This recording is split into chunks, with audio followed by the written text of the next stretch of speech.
Recently, I was listening to the radio and I heard a radio commentator more or less poking fun at attorneys who bring slip and fall cases. He was sort of implying that anything involving a slip and fall is not serious and really is a case that shouldn't be brought. I could not disagree more. In fact, there have been very many cases that we have handled in which people have slipped and fallen and have had serious injuries. I have one case right now in the office where a man slipped on ice and has had 26 surgeries from that slip and fall case. It's basically ruined his life.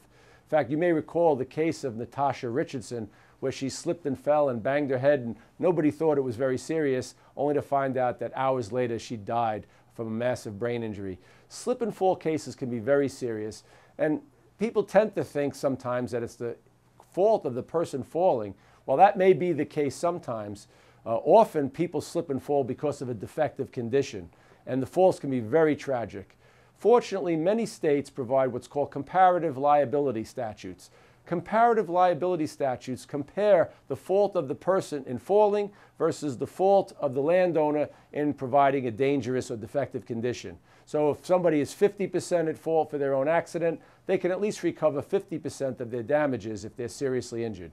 If you've been seriously injured in a slip and fall, and it typically requires a serious injury to bring a case, you should contact a qualified personal injury lawyer as soon as possible.